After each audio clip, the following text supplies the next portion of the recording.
sangat kecewa dengan ketidakdatangan dari Pak Jokowi ya, yang membawa ijazah katanya asli, katanya lulusan UGM, dan ketidakhadiran pihak UGM juga yang seharusnya bisa menjelaskan atau memiliki kesempatan yang sangat luas untuk meyakinkan publik, tetapi itu semua tidak dimanfaatkan, sayang sekali ya.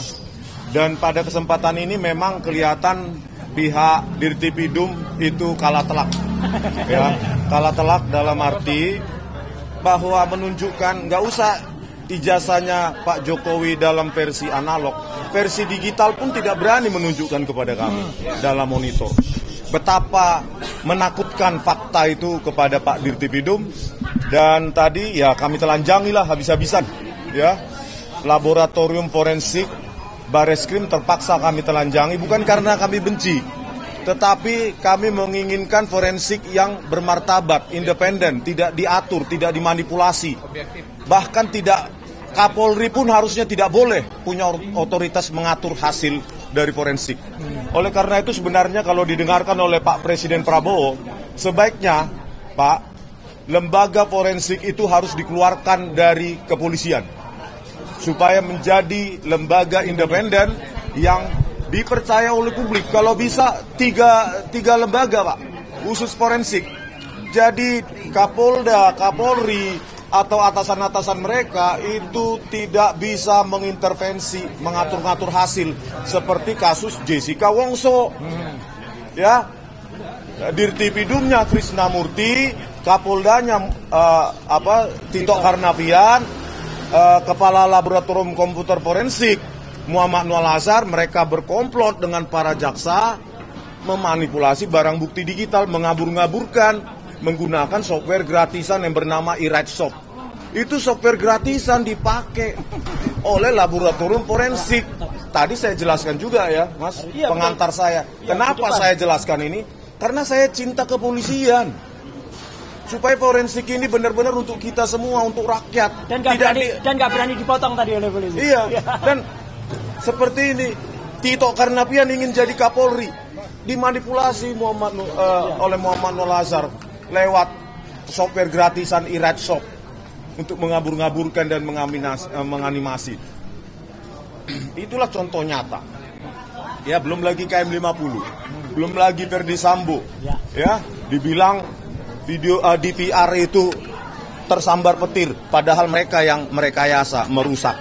Jadi ini makanya kita telanjangi benar-benar Dirtipidum ini dan timnya, bukan karena kami benci, tapi karena kami cinta kepolisian.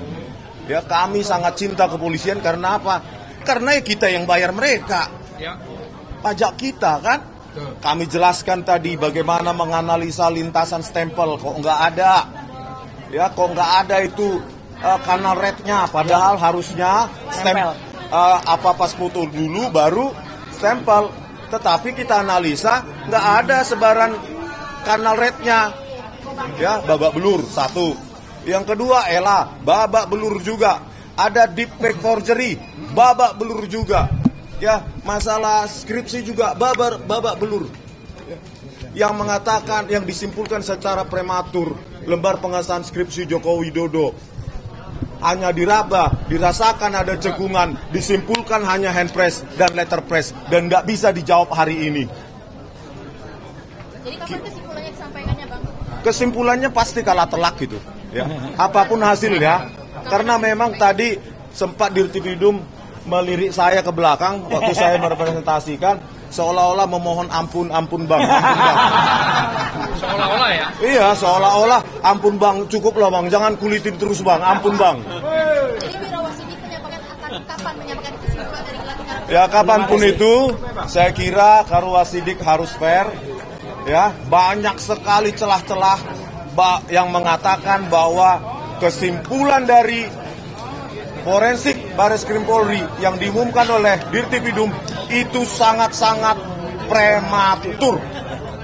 Kalau berani periksa Pak Iman Raharjo, bagaimana kiosnya itu yang menjadi calo dokumen palsu di Pasar Pramuka Pojok.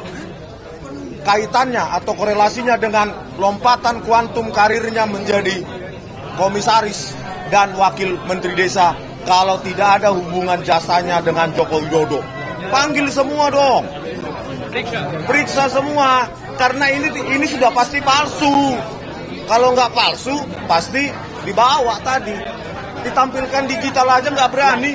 Bang, tadi ini berarti udah selesai ya gelar perkara? Sudah selesai. Selesai. Yakinlah itu palsu. Karena bayangkan, hanya menampilkan versi digital aja nggak berani. Versi digital. Takut. Kami analisa cuma pakai mata aja takut.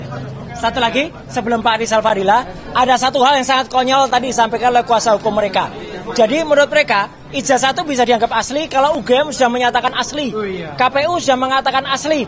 Padahal UGM itu hanya melegalisasi, jadi bukan menyatakan asli. Dan mereka mengatakan, mereka menggunakan analogi yang sangat konyol. Jadi kalau misalnya pemeriksaan jenazah, ya jenazah sudah cukup pakai visum, otopsi selesai. Kan nggak perlu ijazah jenazahnya dihadirkan. Nah itu konyol. Jenazahnya perlu dihadirkan. Contoh kasus Joshua, ya kan?